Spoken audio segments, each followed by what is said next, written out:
Conectarnos, poder estar juntos esta noche. Hoy tenemos nuestra última clase de este módulo de bibliología. Pues en primer lugar quiero agradecer a todos por la puntualidad y poder tener este tiempo. Hoy pues concluimos este módulo con broche de oro. Tenemos hoy a nuestro maestro ahí, Eduardo Aroni, ¿verdad? Hoy nos va a compartir la última clase que es muy importante sobre la inerrancia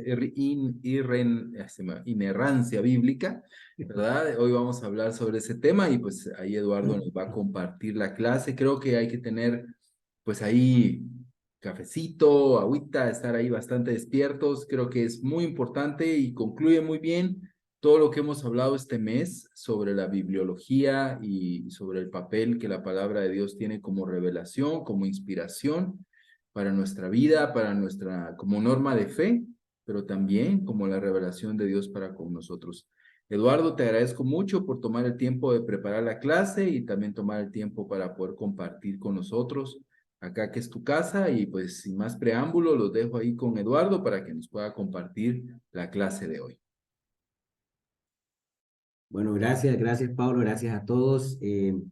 Gracias a todos de veras por su compromiso y su deseo de aprender más. Este módulo es sumamente importante, el que han tenido. Yo estaba viendo el plan ahí junto con Pablo de todas las lecciones y la de hoy no es bien importante. Yo sé que todas han sido importantes, pero hoy vamos a tener algo que considero y he aprendido que es algo vital en la vida de un cristiano, un discípulo, entenderlo porque de esto va a depender mucho de nuestras creencias y ya lo vamos a ver. Pero bueno, primero vamos a hacer una oración para que arranquemos en esta noche y oremos para que Dios se quede al control.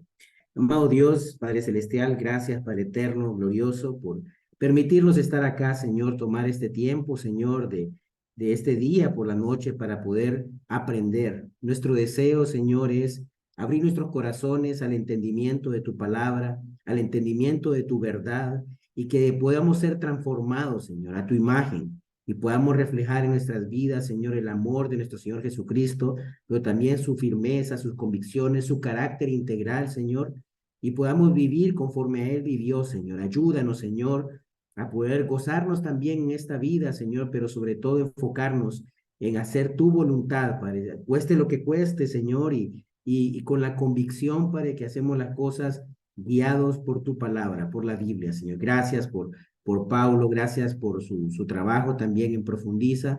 Bendice los ministerios Profundiza en Centroamérica, que queremos, Padre, causar un impacto realmente en los hermanos, levantar su nivel de conocimiento también, para que ellos puedan tener más seguridad, más firmeza, Señor, de la fe que ellos profesan, Señor. Lo ponemos en tus manos, Señor. Usa esta noche el Espíritu Santo, Señor, y que podamos tener una plática amena, provechosa, Señor, y que tú seas el único que está al control de todo. En el nombre de Jesús te lo oramos, Padre. Amén. Bueno, voy a irles compartiendo la pantalla para que vayamos entrando en materia. Bueno, igual somos Profundiza, ¿no? Ministerio Profundiza. Nuestro sueño es poder, como tenemos con Pablo, poder llegar siempre a la mayoría de los miembros de nuestras iglesias en Centroamérica, específicamente, bueno, y de habla hispana. Yo siempre le comparto a Pablo que creo que tenemos un montón de buenos maestros en habla inglesa, gente muy preparada y todo, pero a veces en habla hispana nos hemos quedado cortos y es muy necesario. Bueno, he estado un poco enfermo, así que hay ratos que se me va a trabar un poquito la garganta, voy a estar tomando agua para poder, poder continuar, ¿verdad? Entonces, les ruego su paciencia ahí. ¿Sí ven ya la pantalla? ¿Sí están viendo? Sí, ¿verdad? Ok. La inerrancia bíblica. Entonces, primero me gustaría hacer algunas preguntas de reflexión. Tal vez ustedes lo pueden escribir en el chat rapidito si se les ocurre alguna respuesta. Eh, por ejemplo, esta pregunta, ¿hasta qué punto es inerrante? O de repente a veces, vamos a ver, la inerrancia, de usted dice, bueno, ¿y esa palabra de dónde salió? ¿De dónde la sacaron? ¿No? Para empezar, inerrancia. Pero inerrancia estamos hablando sin error. Entonces, cuando hablamos sin error, ¿hasta qué punto piensan ustedes que la Biblia es inerrante? ¿Que es inerrante la Biblia? Te pueden escribir ahí en el chat, yo creo que sí lo puedo ver, ¿verdad, Pablo? Acá, aunque estoy, pero Sí bueno, lo si no puedo hay, ver. déjame ver. Ok, pero voy a ir avanzando con las demás preguntas también. Déjeme ver aquí. La siguiente, ¿está por completo libre de error? O sea, ¿hasta qué punto podríamos tener? ¿Hay un límite del error? ¿Puede haber un error de precisión en alguna de las cosas que la Biblia nos dice? ¿O realmente este libro que conocemos como la Biblia está completo libre de error? Es decir, no existe nada incorrecto o nada que pueda ser falso en lo que afirma, dice la Escritura. Y la otra pregunta que es importante, que hoy quiero que aprendamos de esto. ¿Cuáles son las consecuencias en la iglesia de no entender la doctrina de la inerrancia bíblica? ¿Va a tener esto algún impacto en la iglesia? ¿Será que, bueno, podríamos decir, llevamos más de casi 3 décadas de ministerios desde que llegó a México hace más de 3 décadas para hablar de Latinoamérica o aún más? Creo que las iglesias en Sudamérica, algunas son mucho más viejas también, eh, de evangelización de las iglesias de Cristo. Y digamos, yo no escuchaba tanto este tema. No había muchos predicadores que estuvieran hablando de la inerrancia bíblica, aunque, no sé si ustedes se recuerdan, tal vez los que tienen más tiempo en la fe, que Kid McKim siempre hablaba, por ejemplo, que creíamos que la Biblia era libre de errores. Eso sí lo mencionaba Kid. Entonces, digamos que nosotros como iglesias de Cristo internacional, crecimos, digamos, con alguna cierta confianza en la veracidad de la Biblia. La mayoría de nosotros, posiblemente, si nos convertimos hace más de 2 décadas, posiblemente para nosotros tal vez la veracidad de la Biblia no era algo que cuestionábamos tanto, tal vez teníamos un trasfondo un poco religioso, católico, evangélico, o de alguna otra denominación, pero teníamos un trasfondo donde sí teníamos algún respeto por la Biblia. Yo recuerdo que en la casa de mis tíos siempre nos faltaba una Biblia de esa grande, letra gigante, con el Salmo 91 ahí puesto, papá. O el Salmo 23 en otras casas, mi abuela y todo eso, siempre tenían su par de imágenes, ¿no? Porque había mucho, casi no iban a misa, pero sí tenían sus imágenes y de vez en cuando aparecían un domingo en la misa. Entonces, pero esa es una como una idea que tenían de respeto por la Biblia, que de alguna forma también hizo que, por lo menos en mi caso, fuera muy importante entender que la Biblia era un libro que yo debía respetar. Ahora, en el mundo de hoy, no necesariamente todos ven con esos ojos así, porque también históricamente ha habido debates acerca de la veracidad y la confiabilidad que podríamos tener nosotros en la Biblia. Entonces, estas 3 preguntas son importantes y hoy las vamos a ir estudiando un poco, eh, pero vamos a hablar un poco de más, un poquito de la historia, de cómo pasa todos estos debates acerca y dónde aparece en algún momento esta palabra de la inerrancia bíblica. Entonces, ¿hay consecuencias? Bueno, lo vamos a ver. Me encanta. En 1978 se había forjado un comité de la infalibilidad de la Biblia, donde algunos, digamos, evangélicos conservadores se mantenían luchando contra unos teólogos más liberales que no creían en la veracidad total de la Escritura, en la infalibilidad de la Escritura. Entonces, ellos se reunieron en 1978 y crearon lo que se llama la Declaración de Inerrancia de Chicago. Entonces, la van a ver acá, que consiste de 19 artículos. Aquí quiero arrancar con el artículo 19, que es el de hecho con el que cierra la declaración. La declaración son artículos así, son declaraciones de un párrafo cada artículo. Entonces yo me gustaría que también los vieran, porque digamos que esta viene siendo la posición conservadora, la posición, digamos, que los evangélicos más conservadores mantenemos, incluyendo nosotros, como Iglesia de Cristo históricamente estamos más alineados. Cuando ustedes la lean, ustedes se van a sentir realmente conectados con ella. El artículo 19, con respecto a la salud de la iglesia, dice, este es interesante porque cuando estos teólogos, digamos, se reúnen, alrededor de 268 creo que eran, 240 firman estos 19 artículos como una declaración de fe con respecto a la inerrancia bíblica y la respuesta a todas las dudas que habían con relación a la inerrancia bíblica. Entonces dice así, miren, afirmamos que una confesión de la plena autoridad, infalibilidad e inerrancia de la Escritura es vital para una buena comprensión de la totalidad de la fe cristiana. Afirmamos además que tal confesión debe conducir a la creciente conformidad a la imagen de Cristo. Negamos que tal confesión sea necesaria para salvación. Sin embargo, negamos además que la inerrancia pueda ser rechazada sin graves consecuencias, tanto para el individuo como para la iglesia.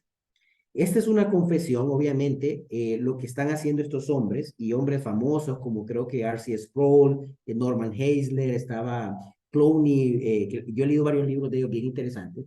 Ellos estaban ahí haciendo esta declaración, redactando esto entre ese grupo de casi 300 personas, que eran conocidos pastores evangélicos de muchas partes y muchos decanos de universidades y todo lo demás, que manejaban su línea conservadora y tenían que dar una respuesta también ante los ataques que habían hacia la Biblia y crearon estos 19 artículos. Me encanta y quiero arrancar con este número 19, porque es lo que la pregunta tercera que hacía en el párrafo anterior es, hay consecuencias. En esta declaración dice, negamos además que la inerrancia pueda ser rechazada sin graves consecuencias, tanto para el individuo como la iglesia. Miren qué interesante. Me gusta también al inicio cuando dice que afirmamos que una confesión de la plena autoridad, infalibilidad e inerrancia de la Escritura es vital para una buena comprensión de la totalidad de la fe cristiana.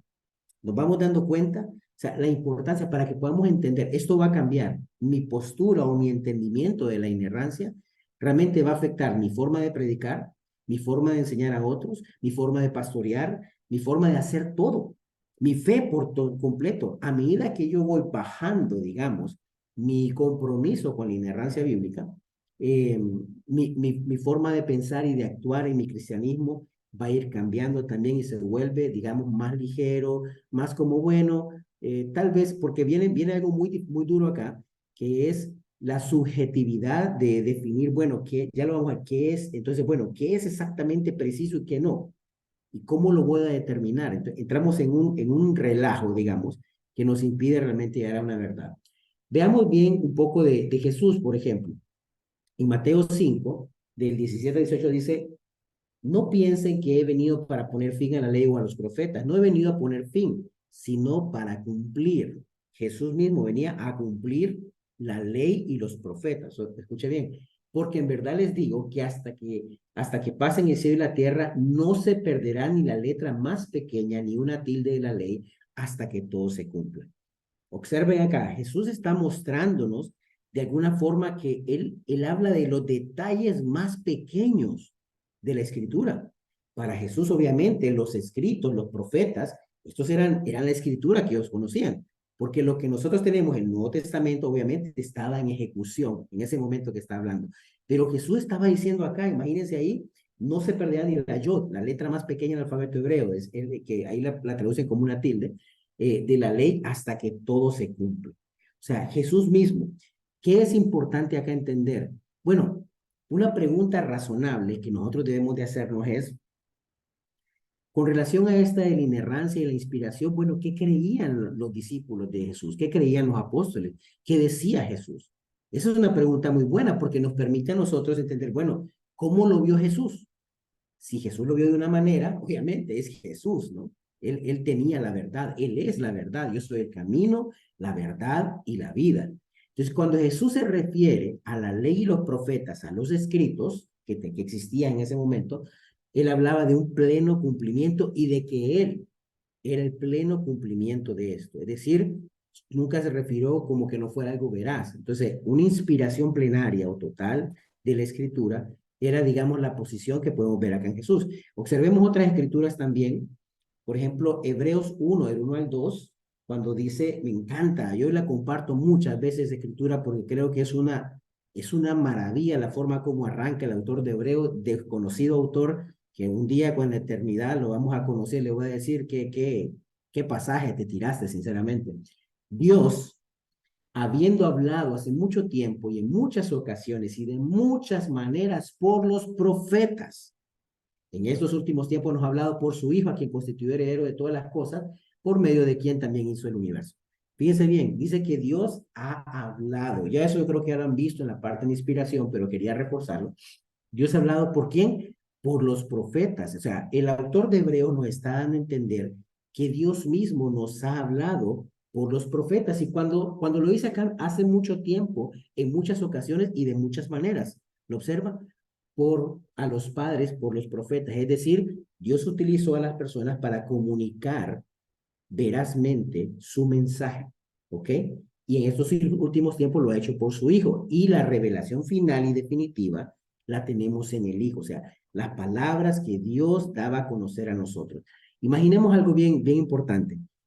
Un Dios omnisciente, o sea, su conocimiento para poder haber creado el universo es más allá de lo que nuestras mentes tan limitadas pueden comprender. Pero él mismo se ha comunicado de una manera tal que sea comprensible para el ser humano y que sea verdadera, porque él no va a actuar distinto como lo que él es. A veces algunos quieren poner una trampa y decir, eh, no, ¿cómo es que Dios no puede? No, Dios no puede mentir, les digo yo. No, no, pero si Dios es todopoderoso, entonces hay una contradicción. No, simplemente porque Dios no actúa como diferente a su carácter. Él es verdad. Entonces, Él no va a mentir porque Él es verdad. ¿Ok? Y mire lo que dice Santiago 1, del 17 al 18. Dice, toda buena dávid y todo buen perfecto viene de lo alto. Desciende del Padre de las luces, con el cual no hay cambio ni sombra de variación. En el ejercicio de su voluntad, Él nos hizo nacer por la palabra de verdad para que fuéramos las primicias de sus criaturas. Observen qué interesante. Ven el texto, dice, todo lo perfecto viene de Dios y en Dios no hay sombra ni variación, no hay nada. Dios es verdad y Él nos hizo nacer por la palabra de verdad. Entonces, entendamos acá, Dios ha transmitido verazmente, eficazmente el mensaje que Él ha decidido transmitir. Un Dios que ha sido capaz de crear el cosmos, sería absurdo pensar que no sería capaz de comunicarse o que no tendría la capacidad de comunicarse de forma correcta, eficiente, verdadera con sus criaturas. Tampoco sería raro, sería algo, no, sería contradictorio decir que Dios mismo se comunicaría hablando con falsedad porque Él es verdad. Entonces, Él no hablaría en ningún momento y aún aunque utiliza también, utilizó a los hombres, a los profetas, Él no lo utilizaría de una forma que cayeran en error o en engaño.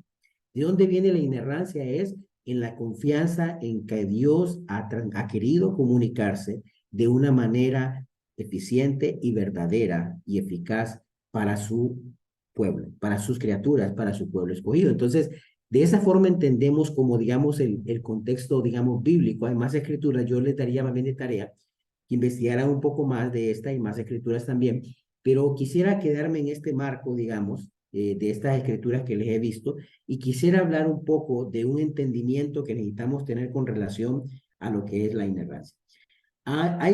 Para entender la inerrancia tendríamos que definir qué es un error. Permítanme. Por ejemplo, ¿qué entienden ustedes por error? Bueno, si ustedes ya son lectores de la Biblia, van a encontrar que tenemos los evangelios sinópticos, o sea, tenemos ¿cómo es que se llama? A los Mateo, Marcos y Lucas, que ustedes van a encontrar similitudes, que ustedes van a encontrar también, de hecho, que hay textos que son casi una copia uno del otro.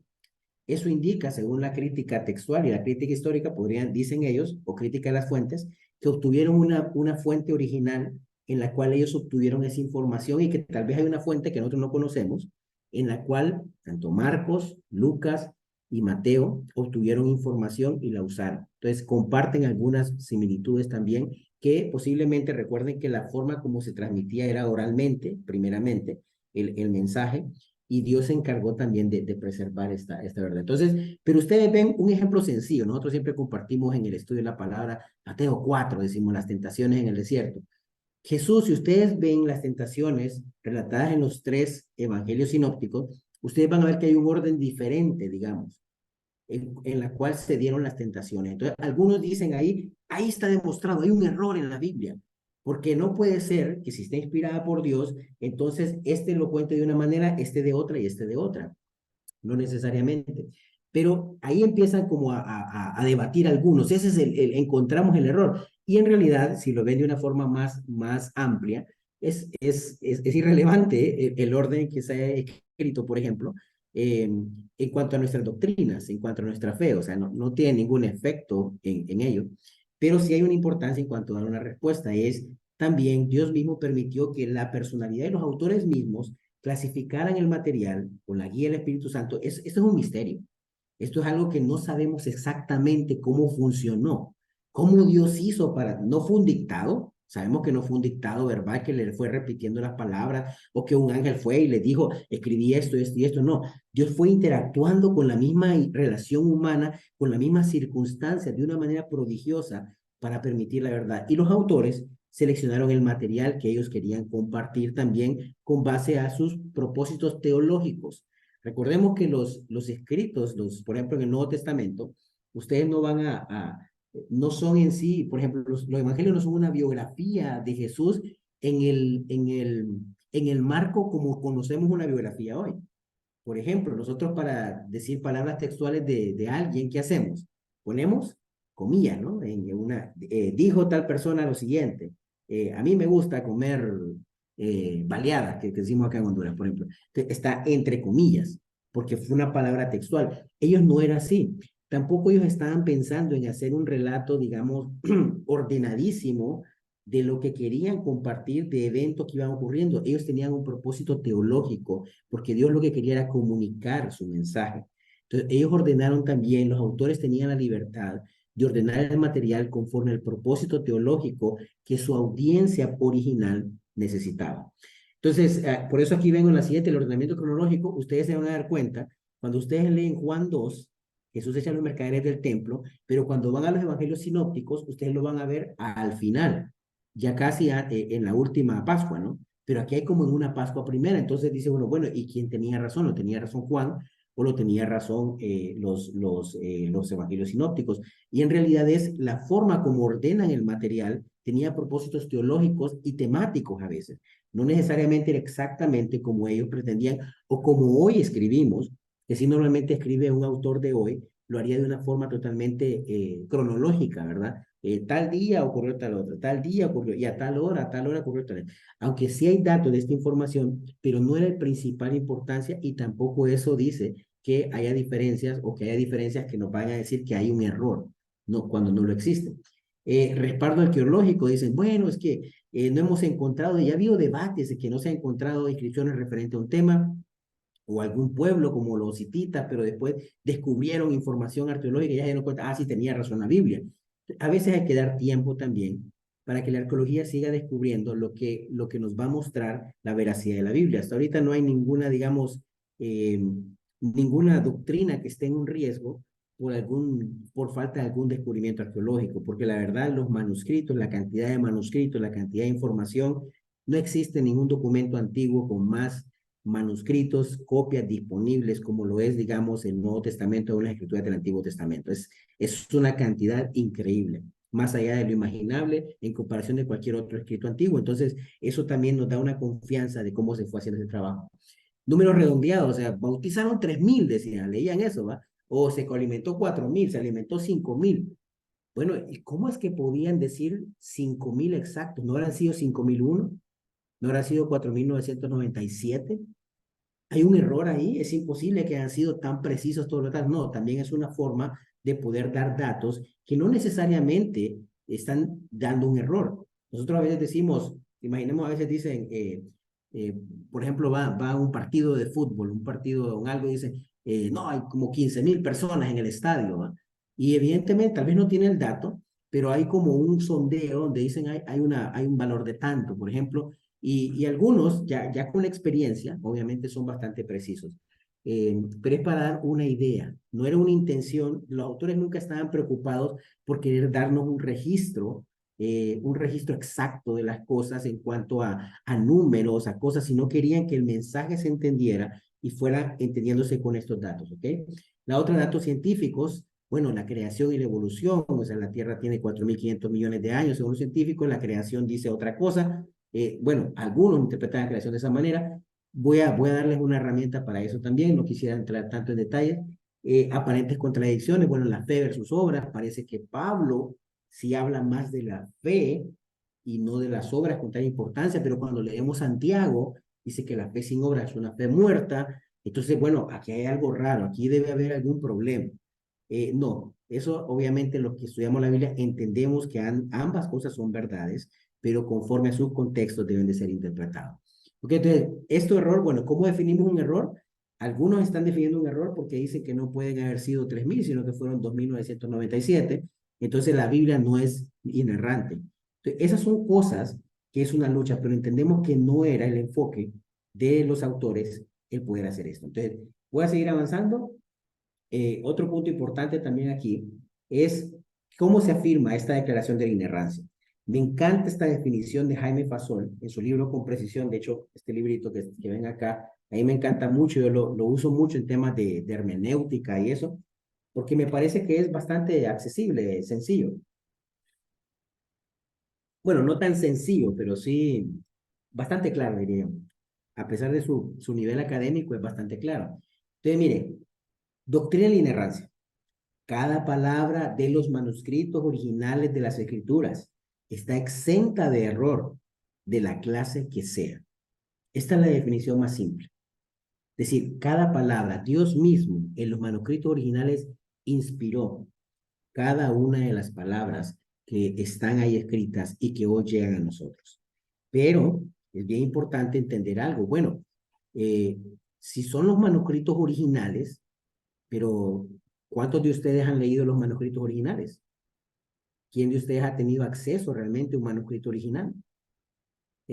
Nadie, nadie con vida, evidentemente, porque recordemos que los manuscritos originales en los tiempos eran escritos en papiros, se deterioraba y lo que se hacía era crear una copia. Cuando algo estaba muy deteriorado, se creaba la copia, la cual era exacta, y la original, se quemaba, ¿cómo se llama? Para evitar que fuera profanada, digamos. Era los judíos tenían en cuanto a las copias, eran muy estrictos. Ya tenían la copia para que sobreviviera más tiempo. Entonces, lo que nosotros disponemos son copias.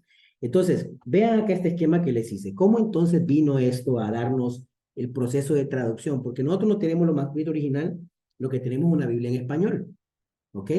Entonces decimos, el proceso es así, el autor divino es el principal, ¿ok? El autor divino y el autor humano, que es el medio que el autor divino utiliza para poder crear el texto, para poder crear el texto que va a servir para la posteridad, para nosotros mismos, hoy, miles de años después que se escribió, aprender. Pero están los textos originales, porque los que escribieron los autores son los originales, estos sí son los inspirados, estos sí son los inerrantes. Aquí no hay ningún tipo de error.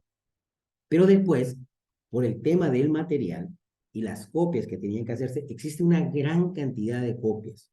Y esta gran cantidad de copias que fueron difuminadas, digamos, dispersas por todos lados para la propagación del conocimiento de Dios, más que todo en el tiempo del Nuevo Testamento, viene un grupo de estudiosos de la crítica textual y agarran todo esto, toda la evidencia de manuscritos disponibles para poder encontrar las palabras exactas que decía el texto original. Entonces, por eso dice crítica textual, y les voy señalando, me van siguiendo, ¿verdad?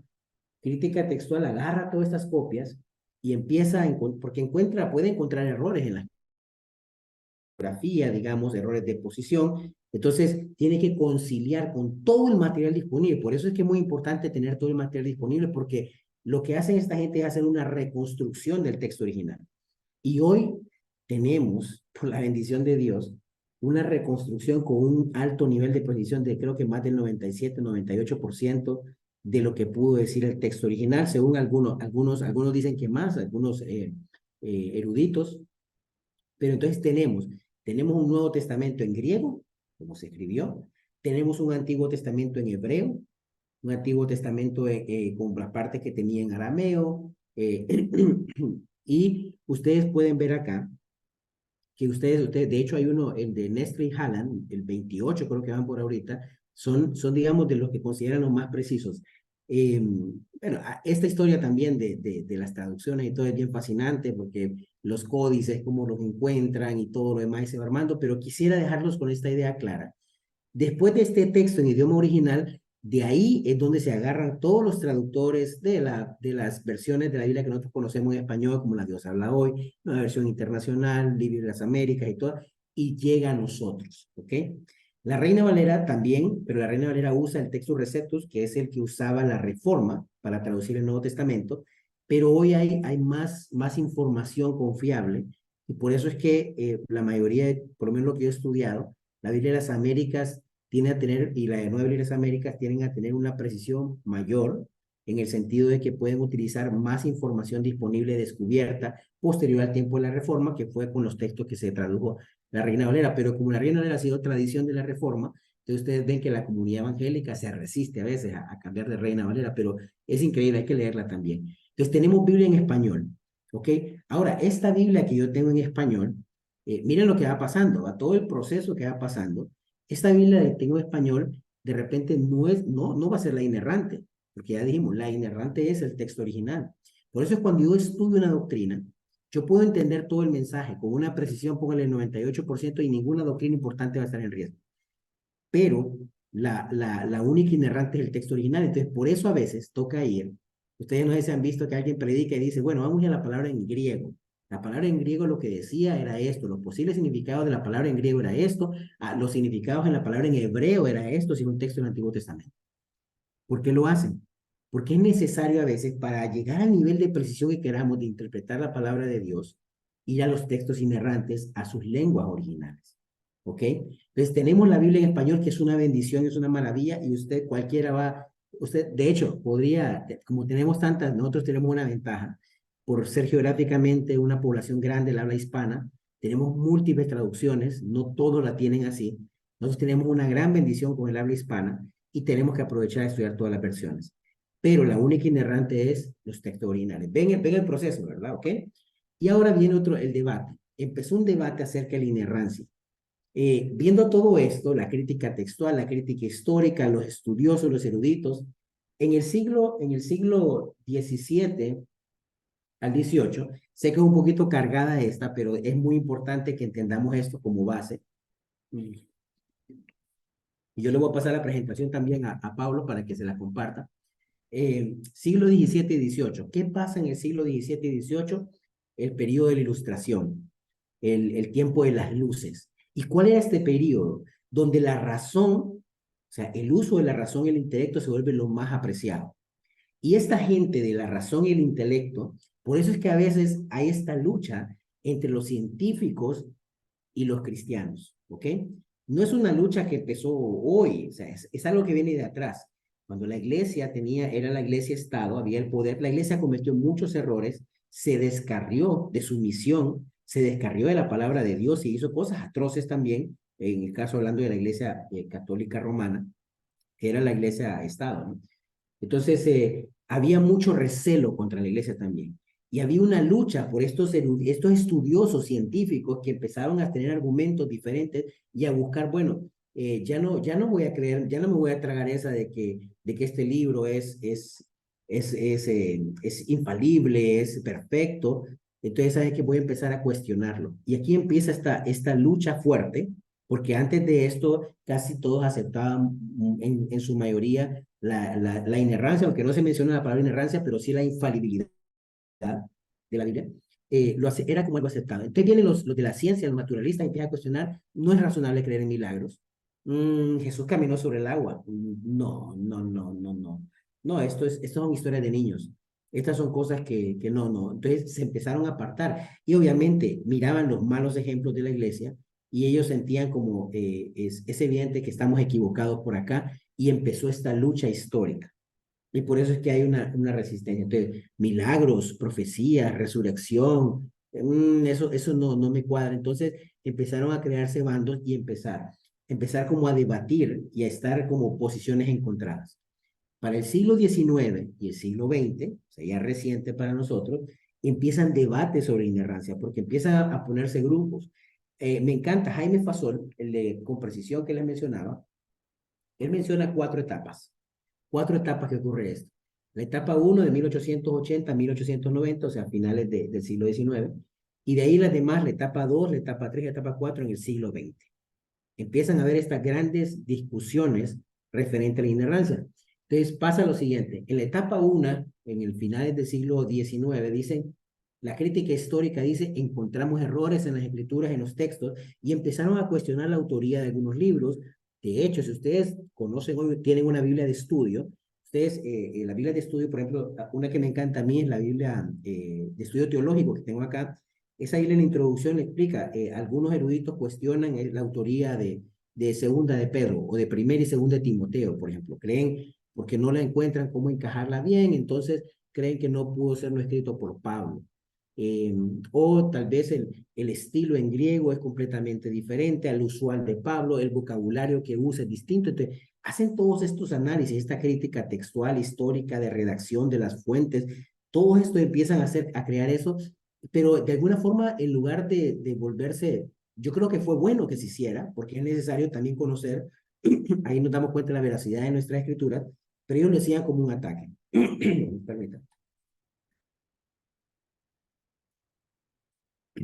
Era como una especie de ataque, ¿verdad? Entonces, esto fue la primera etapa, es la crítica.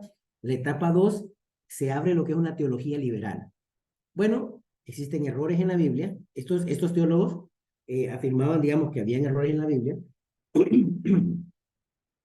en cronología, en números, en datos, pero que la Biblia era infalible en doctrina y ética. Es decir, no, no, no, estamos de acuerdo, la Biblia puede tener sus errorcitos ahí, pero lo que es de doctrina y ética está bien. Entonces, esto se conoció como teología liberal. Estaban abiertos a aceptar que hubiesen errores, pero creían que había infalibilidad en lo que es la doctrina y la ética. Luego viene la neortodoxia. También creo que en la primera clase lo menciona Pablo. Eh, la Biblia solo es el testimonio fiable de la experiencia espiritual de los personajes bíblicos. Entonces, esto es como un poquito más abierta, digamos, a veces. Eh, y empieza a hablar ya, bueno, la Biblia es la palabra de Dios en algunas partes, o sea, en algunas partes. Creen de alguna forma de que dentro de la Biblia sí está la palabra de Dios, pero no que toda la Biblia sea la palabra de Dios. Entonces, aquí toma fuerza porque hay unos teólogos muy importantes como Karl Barth, que, que él es de los precursores y de hecho es un teólogo muy respetado, considerado los mejores teólogos del siglo XX, digamos, pero tiene esta posición. O sea, Dios quiere hablar al ser humano en un lenguaje, pero el lenguaje humano es incapaz de comunicar con precisión la verdad. Por lo tanto, la Biblia no puede ser completamente inerrante. ¿Ok? Pero sí, sí hay una convicción, y no es que esta gente está buscando vivir vidas desenfrenadas, no. Esta gente seguía creyendo en la ética bíblica, en las convicciones bíblicas, pero tenía sus diferencias en cuanto a este concepto de inerrancia. Y finalmente la etapa 4 en el 70, en la década de los 70, que ahí donde se crea este Consejo de Inerrancia Bíblica y se crea esta Declaración de Chicago, que representa, digamos, la declaración más clara, diría yo, de lo que es la convicción cristiana de un punto de vista conservador apegado a la escritura, o sea, la ortodoxia. Esta gente sería como la ortodoxia. Eh, Me encanta, por ejemplo, ustedes han escuchado también de Billy Graham, por ejemplo, que fue un gran personaje evangélico, ¿no? Billy Graham también era parte de estos que peleaban a favor de la inerrancia bíblica, y él también con su influencia, porque es alguien muy influyente, fue alguien muy influyente, logra también unir a estos grupos evangélicos para poder pelear por la posición de la inerrancia bíblica, que sea la forma de pensar, porque llega un punto que por lo menos en los Estados Unidos, la neortodoxia llegó a ser como la forma común de los grupos evangélicos. Pero Billy Graham y todo esto empiezan y se levantan a decir, no, tenemos que ir al texto como pensaban los discípulos, como pensaban los apóstoles, como pensaba Jesús. Entonces, ahí donde se crea esto y hacen esta declaración, que yo se los digo en mi opinión, a mí me encantan los 19 artículos, me parecen claros. De hecho, una de las cosas que hemos hablado en Honduras es la necesidad de tener una declaración de fe bien redactada, o sea, un poco más, tenemos algunas ahí, pero yo estuvimos hablando que se quedan cortas en algunos temas, pero quería yo, en lo personal, quisiera ligarlo también, digamos, a la Declaración de Independencia de Chicago, que representa muy bien muchas cosas y voy a mostrarle algunas de ellas también. Bueno, ya hasta aquí, vamos bien, historia, está cargadito y todo, pero he tratado de ir lo más, digamos, coherente posible y con claridad para que lo vayamos entendiendo. Y vamos a ver algunas tres posiciones de la inerrancia. La inerrancia total. Digamos, esto me encanta, este fasol, la describe así, me gusta mucho. Inerrancia total, no existen errores en los manuscritos originales. Jesús y los autores bíblicos creían en la inspiración plenaria y verbal de las escrituras, por lo tanto, no puede haber errores reales. ¿Ok? Esto es la posición de la inerrancia total. Esta, digamos, que sería la posición, bueno, lo voy a dejar a criterio de ustedes, cuál es la que ustedes creen que es la que debemos creer. La infalibilidad parcial. La inspiración solo alcanza textos que tratan fe y doctrina, no a datos cronológicos, históricos, científicos. El lenguaje humano incapaz de expresar las ideas con precisión adecuada o total. ¿Ven la diferencia? ¿Va? Vamos de un punto donde total a uno parcial, eh, solo alcanza temas de fe y doctrina, estamos de acuerdo, infalible, enseña la verdad en la doctrina y la fe, pero los datos, tengo dudas, puede que hayan falseado datos, hayan dicho cosas que no son verdad, lo cual iría en contra, digamos, como de nuestra posición bíblica, ¿no? O bien, vayan viendo. Y bueno, el lenguaje humano incapaz, entonces estaríamos diciendo que Dios fue incapaz de crear un lenguaje que pudiese transmitir en su mensaje. Pero bueno, esta es la posición de la infalibilidad parcial y la infalibilidad total. eh, Hay dos posiciones ahí que quise poner, una de Pinnock y una de Führer. La de Pinnock dice que se debe tomar en cuenta la intención del autor humano y lo que pretendía decirnos, no errores que cometió al escribir los textos. La Biblia contiene errores, pero no enseña ninguno. Entonces, como ellos creían como que sí, no enseña ningún error, pero sí creían que había errores en algunos detalles. Entonces, se debe tomar en cuenta la intención, o sea, veamos lo que dice el autor, lo que quería transmitir, no necesariamente si el dato que transmitió fue exacto o preciso, pero sí el mensaje teológico. Tiene sentido, pero también tiene sus problemas que, como lo hemos hablado. Y la otra, la Biblia es la revelación de Dios y es inerrante en su meta de salvar al ser humano. Los textos que no tratan de salvación no son revelación. Aquí ya estamos haciendo una diferencia, porque está hablando que la revelación no es total, sino que solamente cuando se habla de salvación del ser humano, o sea, esa teología, solamente ahí, de lo contrario no.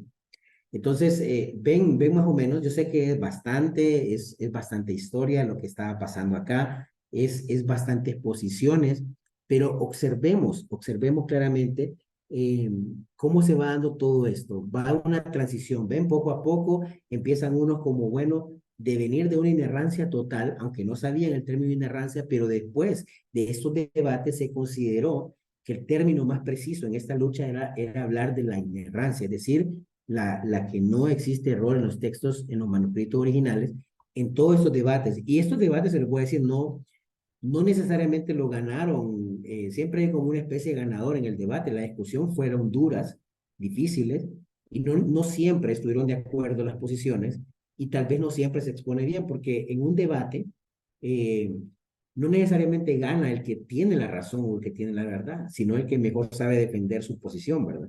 Entonces, no siempre ganaron, digamos, los que mantenían la posición conservadora, porque tenían algunas situaciones también que luchar y resolver. Había muchos conflictos con la ciencia en ese momento también, y era como, casi que sacaban la ciencia, era como Satanás, ¿no?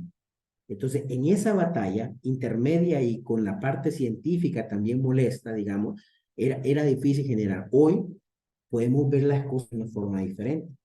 Me encanta cómo lo definen, bueno, en varios cursos de apologética. Hay dos libros de Dios, el de las palabras de Dios, que es la Biblia inerrante, y el libro de las obras de Dios, que es lo que Él ha hecho, el cosmos, su creación, todo lo que existe, la vida humana. Cuando el ser humano estudia la vida humana, está conociendo las maravillas que Dios ha hecho y está entendiendo lo profundo que Dios ha revelado a través de la perfección de las células, la reproducción celular y cómo inicia el código genético, todas esas cosas son parte del diseño de Dios. Entonces, el siguiente libro de las obras nos permite conocer cómo Dios obró a través de los procesos también naturales de la naturaleza que encontramos. Y lo vemos en Romanos 1, ¿no? Que podemos conocer a Dios si vemos lo que Él ha creado. Entonces, pero tenemos el libro de la palabra que es su revelación directa, él hablado por los profetas y por el Hijo. Y veamos algunos supuestos errores así rápidamente, porque algunos dicen, bueno, sí hay errores posiblemente. Entonces, miren esta, por ejemplo, en Segunda Reyes 24:8 y Segunda de Crónicas 36:9, ambos libros hablan de el rey Joaquín. Pero miren acá en el Reyes 24:8 dice, Joaquín tenía 18 años cuando comenzó a reinar y reinó 3 meses en Jerusalén. El nombre de su madre era Neusta, hija de Elnatán, de Jerusalén. Hizo lo malo ante los ojos del Señor, conforme a todo lo que el padre había hecho.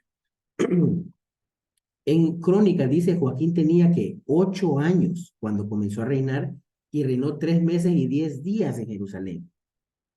¿Ven la diferencia? ¿Qué vemos ahí? Un aparente error, ¿no? No pudo haber, o tuvo 18 cuando comenzó a reinar, o tuvo 10 cuando comenzó a reinar. Bueno, este se ha explicado ya, para que se den cuenta, pero no se cambia, porque cuando el traductor tiene que ser fiel al texto con el que está disponible. ¿Qué pasa con las copias? En las copias a veces pueden hacer algunas, a veces hacían como notitas en las esquinitas, como no tenían como nosotros la estructura, ¿verdad? Pero podían tener notitas o hacían algo el que iba copiando. A veces en algunas copias estaba en un ambiente público, alguien estaba dictando y estaban escribas copiando y podía cometer un error. Y la copia disponible, por ejemplo, tenía ese error, se fue transmitiendo, transmitiendo, hasta que pudo haber la diferencia. Pero miren qué interesante, porque aquí dice 3 meses y aquí dice 3 meses y 10 días. O sea, se perdió. Este uno que nos hacía falta acá se perdió y de alguna forma se fue transmitiendo en la siguiente lectura como que fuera 8 años y 10 días en lugar de ser 18 años. Todos coinciden que 18 años es el dato correcto y preciso y no el de 8 años. Pero aquí se mantiene, la Biblia tiene que seguir manteniendo por sus criterios de traducción lo que dice el manuscrito disponible, ¿ok? Entonces los manuscritos en crónicas, en el error que pudo copiarse, posiblemente sí tenía eso y se cambió. Pero esto votaría completamente la precisión de la Biblia, absolutamente que no, porque estamos hablando, ¿cuál es la inerrancia? El texto original. Y esto solo es la reconstrucción que estamos haciendo del texto. Otro ejemplo, creación y evolución. Este más bien les va a quedar, si están más interesados también, yo hice un video junto con mi papá y José Carlos Alanís, que es biólogo, maestro de la Biblia en México también, acerca de este tema, las posturas de la creación, la evolución y todo, porque dicen, no, es que mira, porque si ustedes se fijan, los evolucionistas se dicen que son los científicos y los creacionistas los otros, se quedaron bandos terribles ahí en un momento, pero aquí hablamos con José Carlos en un video como de 1 hora más o menos, ahí les dejo el link, también se lo voy a pasar, pueden verlo, eso lo hicimos para la iglesia acá en Honduras. Hicimos ahí preguntas en vivo y todo para que no nos perdamos más tiempo en este y ustedes vayan profundo porque ahí hay filete, hermano, entonces no les voy a quitar la oportunidad de degustar ese filete y si usted pues ¿cómo es? No come carne, pues bueno, ahí hay semillas, pues, ¿qué llama? Nueces, pistacho, imagínense, ahí hay algo muy bueno, ¿ok? Otro ejemplo, ya casi terminamos y después vamos a platicar un poquito. Otro ejemplo, Evangelio sinóptico, lo que hablamos. Aquí voy a poner el caso, este también lo desarrollé en una clase. Mateo 8:28 dice que al llegar Jesús al otro lado de la tierra de los Gadarenos, fueron a su encuentro dos endemoniados que salían de los sepulcros violentos en extremos, de manera que nadie podía pasar por el camino. Jesús llega a Gadara y en esa tierra dice Mateo, dos endemoniados. Marcos 5:2 dice, llegaron al otro lado del mar, a la tierra de los Gadarenos. Cuando Jesús salió de la barca, enseguida se acercó a él, de ellos, entre los sepulcros, un hombre con un espíritu inmundo. ¿Ok? Lucas dice, entonces navegaron hacia la tierra de los Gadarenos, que está al lado opuesto de Galilea. Cuando Jesús bajó a tierra, le salió al encuentro un hombre de la ciudad poseído por demonios. Miren qué interesante. O sea, Mateo está hablando que habían dos. Marcos y Lucas está hablando que había uno. Hay un error acá, una contradicción. Entonces, una explicación clara para esto es lo que hablamos, el testimonio. Cada autor es como cuando ustedes, se lo pongamos así, tenemos testigos, varios testigos de un evento, ¿ok? Yo soy testigo, Pablo es testigo, vamos a ver aquí Carlos, Luis Ordóñez, todos los que estamos acá somos testigos de un evento y estamos ubicados en diferentes posiciones. Cada uno, si nos llegan a preguntar y llegamos a escribir acerca de lo que pasó ese día, cada uno va a escribir conforme a qué, su punto de vista, ¿no? De donde vio el texto, donde vio aconteció el evento, ¿ok? Entonces, posiblemente esto se hace en un juzgado, esto es lo que hacen, digamos, en el término legal cuando investigan, o sea, para validar un testimonio es real o no es real. Pero hay patrones exactos, hay situaciones en el mismo testimonio que dan la fe de que algo fue preciso. No necesariamente, no comparten las mismas palabras, los tres o los cuatro que hayamos visto el evento, no lo vamos a decir con las mismas palabras. Cada quien lo va a decir dependiendo de lo que vio o lo que más nos impactó o lo que yo quería transmitir en ese momento también cuando se me hizo la pregunta. Entonces, cuando los autores escriben, lo hacen con fines teológicos. Ellos no están buscando ponerse de acuerdo en la precisión de un evento, sino lo más posible es que han sido dos. Dos, sin embargo, Marcos y Lucas se enfocan en uno, en el más violento, en el que ocurrió. Entonces, ¿es esto alguna evidencia de que hay un error en la escritura? No, porque la inspiración misma también le permite a los autores poder dar sus perspectivas teológicas de lo que querían comunicar a su comunidad. Entonces, lo más posible es, habían dos, pero tanto Marcos y Lucas se enfocaron nada más en el caso de uno. Su interés particular era uno. No era hablar acerca de los dos, sino hablar de uno precisamente. No era intención de ellos contar todo. Ellos querían tratar un punto que ustedes lo van a notar porque tienen que ver todo el texto que va desarrollando el autor para darse cuenta qué es lo que quería tratar. ¿Ok?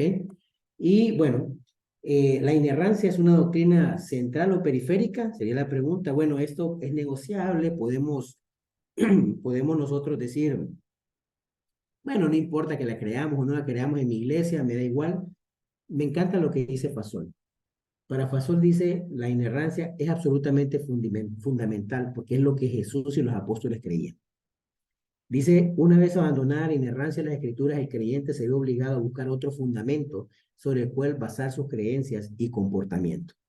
Y dice también, sin una Biblia inerrante, el creyente carece de autoridad divina y absoluta en su vida y se expone a los caprichos y exigencias de su propia naturaleza pecaminosa y de la sociedad en que vive. ¿Ven esos tres puntos? Para Jaime Fasol, él es conservador en su posición y a mí me encanta su forma de expresarlo, creo que lo hace muy, pero muy bien en cuanto a la confianza que debemos de tener nosotros en las escrituras. Si esto no es así, entonces va a ser muy difícil que podamos tener consenso realmente en las cosas y que podamos estar claros alrededor de las cosas. Vamos a estar cuestionando todo. Ah, ¿y qué es? ¿Y qué realmente sí es verdadero y qué no es verdadero? Es que todo es verdadero, porque Dios lo determinó de esa manera, como Jesús lo dijo, el cumplimiento total hasta la última letra del alfabeto hebreo. Y terminando ya casi, ya hoy sí, quisiera leerles algunos artículos de esta declaración de inerrancia en Chicago para que vean lo fantástico. Solo son algunos, no le voy a poner los 19. No se pongan nerviosos también si ya tenía planes tenía planes a las 9, ya casi, hermano, ya casi. Artículo 1 de la autoridad, miren qué interesante. Afirmamos que las santas escrituras deben ser recibidas como la palabra de Dios autoritativa. Negamos que las escrituras reciban su autoridad de la iglesia, tradición o cualquier otra fuente humana. La escritura está por encima de cualquier tradición. La escritura está por encima de cualquier persona. ¿Ok? Cualquier autoridad que tengamos, y tenemos autoridades. Tenemos los líderes, tenemos que respetar a los líderes, a nuestros ministros que nos guían, a los líderes de la iglesia, a los que ocupan cargos en la iglesia también, a las autoridades. Tenemos que respetar a un montón de gente, pero la única autoridad infalible y la única que está suprema por encima de todo es la escritura, nuestra escritura inerrante.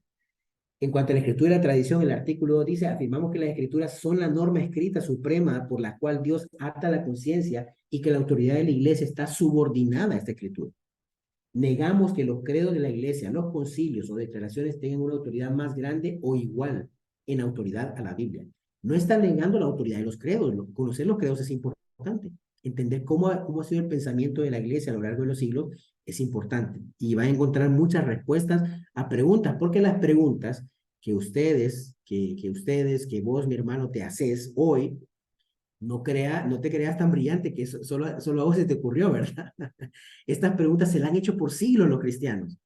Entonces, ahí se crearon los credos cuando tenían estas preguntas y los credos son muy importantes. Pero nunca, jamás están por encima de la escritura. La escritura es la norma escrita suprema, ¿ok? Y veamos acá, en cuanto al lenguaje humano, ¿se acuerdan lo que hablábamos de que algunos creen que el lenguaje humano, como los neortodoxos, no pudo ser tan preciso para comunicar? Bueno, la Declaración de Independencia de Chicago, en el artículo 4, dice, afirmamos que Dios hizo la humanidad a su imagen, ha usado el lenguaje como medio de revelación. Negamos que el lenguaje humano, por estar tan limitado por nuestra condición de criatura, que es inadecuada como un vehículo para relación, que es inadecuada como un vehículo para relación divina. Negamos más adelante que la corrupción de la cultura humana y lenguaje a través del pecado hayan frustrado la obra de Dios de inspiración. Es decir, negamos, escuchen bien, que a pesar de que el lenguaje, que somos seres humanos pecadores, que los autores bíblicos conocemos que eran pecadores también, eran hombres de Dios, pero cometían errores, pero negamos que eso haya sido algo que frustre el plan de Dios de la inspiración, ¿ok? Y creo que este y uno más. La inerrancia, afirmamos que la inspiración, aunque no confiere omnisciencia, garantizó verdadera y confiable manifestación en todos los asuntos en los cuales los autores bíblicos fueron movidos a hablar y a escribir. Negamos que la finitud o caída de estos escritores por necesidad o de otra manera introdujera distorsión o falsedad en la palabra de Dios. Sin importar, Pedro falló, Pedro negó 3 veces a Jesús, eh, Pablo no fue perfecto, los apóstoles no fueron perfectos, abandonaron a Jesús en un momento crítico, pero estos errores que cometieron ellos no de ninguna manera introducen distorsión o falsedad a la palabra de Dios. Miren qué completo todo lo que pensaron esta gente. Y por último, me encantó, quería compartir este, tienen que leer los demás para que miren qué fascinantes. Afirmamos que la inspiración, estrictamente hablando, aplica solamente al texto autográfico de la escritura, el cual en la providencia de Dios puede ser determinado de manuscritos disponibles con gran precisión. Además, afirmamos que las copias y traducciones de la escritura son la palabra de Dios en la medida que represente fielmente el original. Negamos que cualquier elemento esencial de la fe cristiana sea afectado por la ausencia de los autógrafos. Además, negamos que esta ausencia le otorgue invalidez o irrelevancia a la afirmación bíblica. ¿Ven? Es decir, no tenemos los textos originales, que creemos que son únicos inerrantes, pero negamos que cualquier doctrina pueda ser afectada por la ausencia de los mismos y que esta ausencia tampoco invalida o es irrelevancia para la afirmación bíblica. Y por último, nada más, si me quedaba una, también hice una clase acá junto con a Asael Vargas, que es maestro en el ICE Monterrey, aunque estoy medio dormitado en esa foto, no me fijé, acerca de la inerrancia bíblica. Quieren ahondar más, también pueden verlo, ahí está el link, está en Facebook cuando empezamos en la pandemia a transmitir. Y por último, pues bueno, a Dios sea la gloria, gracias por la paciencia, sé que estuvo un poquito larga, pero es bastante contenido. Entonces, no sé si algunas preguntas o algo, Pablo, vos sabrás ahí, es un honor para mí compartirles. Muchas gracias, Eduardo. Sí, vamos a abrir unos minutos si hay alguna duda. Si hay alguna duda, podemos ahí escucharla.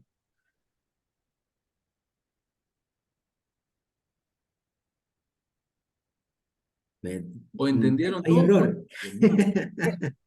No, no, no, amén. Gracias, Eduardo. Yo creo que, guau, es una gran enseñanza la que hemos recibido ahorita.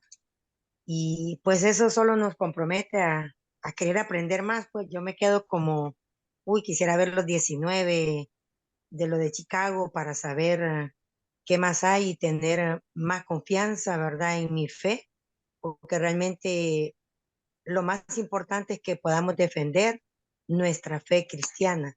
O sea, de dónde, cómo nosotros podemos creer y estar seguras, ¿verdad?, que lo que vivimos a través de la Biblia es real y verdadero y que no debemos dudar, ¿verdad? Yo siempre pienso de que la Biblia pues está inspirada por Dios y no debe tener errores. Como decía Eduardo, es cuestión de los textos originales y confiar. Más que todo, lo que confío es que la palabra de Dios ha transformado mi vida, ha transformado mi corazón y eso tiene poder.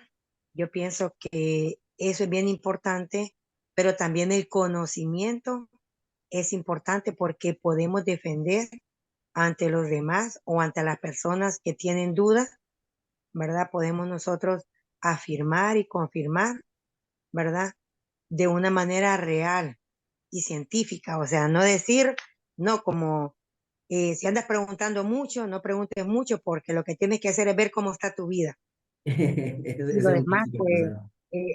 eso hacíamos al principio, yo me acuerdo mucho de eso, o sea, Ujú. enfócate en tu vida y cuando alguien preguntaba mucho, pues lo parábamos, ¿verdad? Pero Sí, hoy tenemos ese privilegio de estar estudiando, de tener maestros, y la verdad que les agradezco mucho a Pablo, a Eduardo, bueno, que lo admiro muchísimo igual, gracias, Lore. y gracias por el conocimiento y lo que hemos aprendido este día. Gracias. Le subí ahorita a todos, gracias Lore, de verdad, ahí le subí, por lo mismo, le subí la Declaración de Chicago, le subí ahí un documento, que lo bueno también que aparte de los artículos, hay un texto, es de 33 páginas ese, lo van a leer después obviamente, pero tiene una explicación o un comentario, que creo que es R.C. Sproul el que lo hace, el comentario, va comentando cada texto de esos, para que ustedes puedan tener digamos, un entendimiento más claro de cada una de esos statements o las declaraciones que hace ahí esta gente, ¿no? Entonces, bien valioso aprender esta gente han sido héroes también que pelearon en cuanto a definir y darnos claridad para que el movimiento cristiano mundial tenga firmeza en la inerrancia bíblica. Entonces, aprovechenlo también.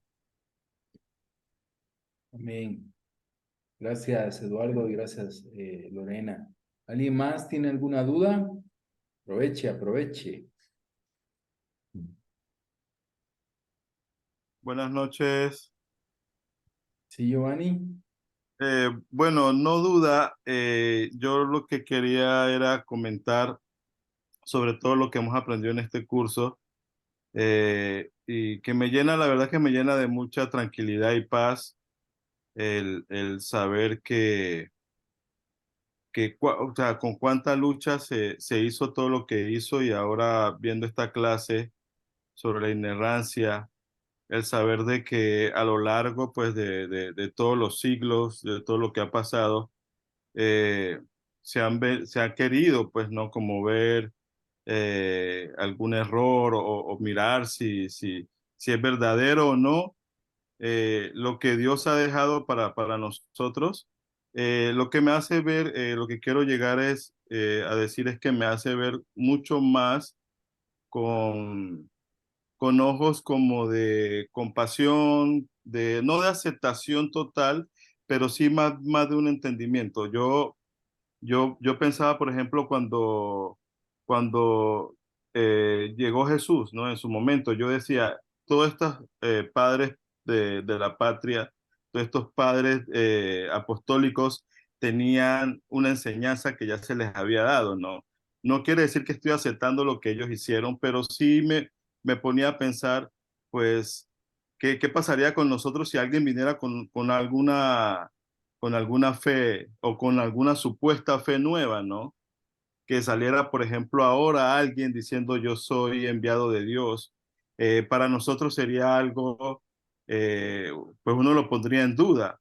Lo que quiero decir es que esto me ha ayudado a poder no aceptar, pero sí poder ver con ojos de ayuda, de compasión a otras personas que quizás puedan estar equivocados, porque inicialmente, pues, lo que uno decía es, bueno, la iglesia a la cual nosotros pertenecemos, eh, somos los únicos, pues, por decir algo, ¿no? Y eso nos llenaba de cierto modo de orgullo, pero a lo largo del tiempo hemos venido viendo que no, hay otras congregaciones, hay otras iglesias, hay otros movimientos que quizás puedan estar llevando una vida como Dios quiere. El punto es que esto me llena a mí de mucha paz, de mucha tranquilidad, el poder saber de que estamos caminando, ¿verdad?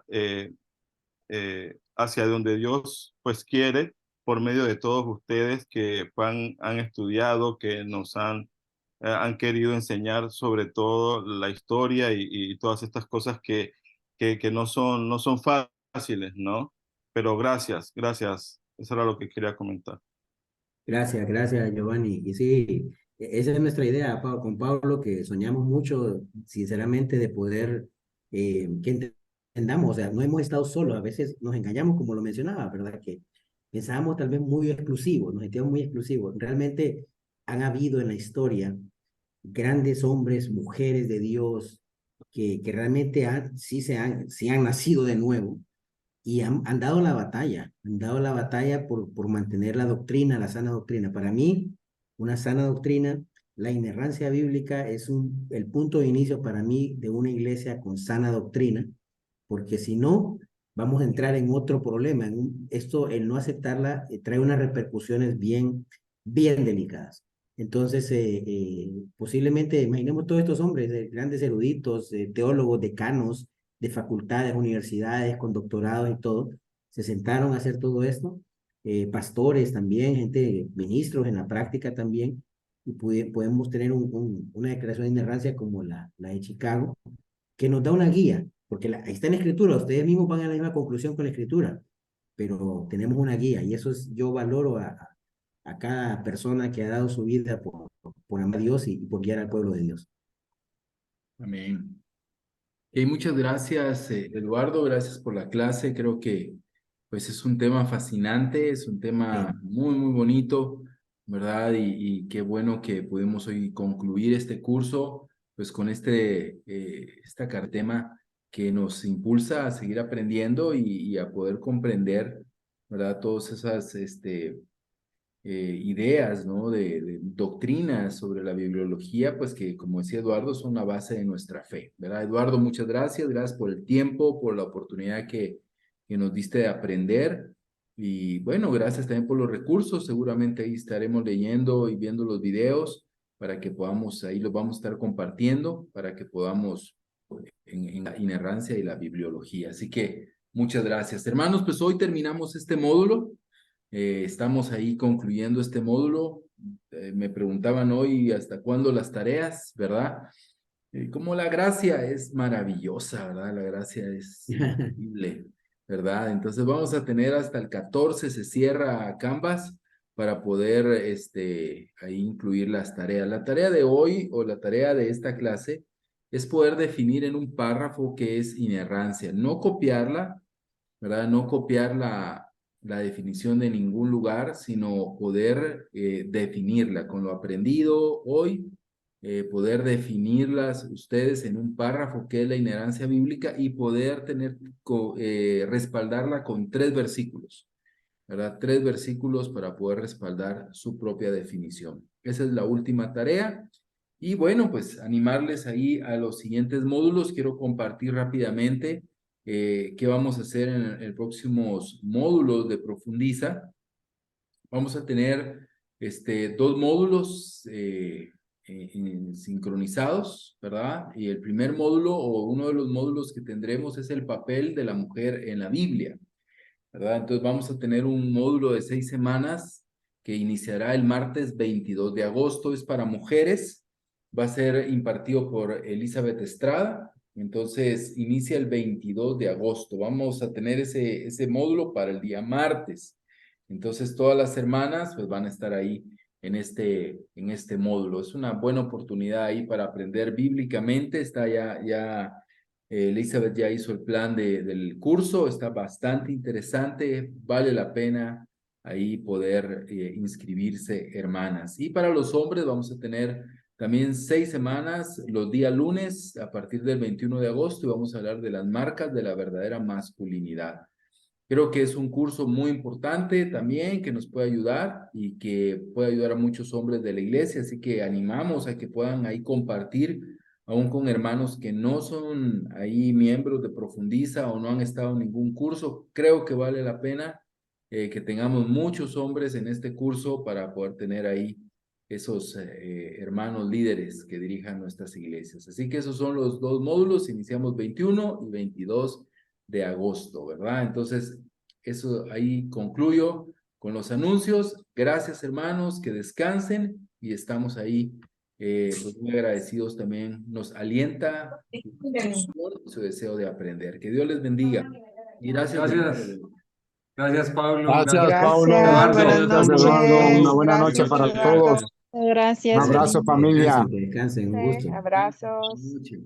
Dura, ¿quiénes están ahí?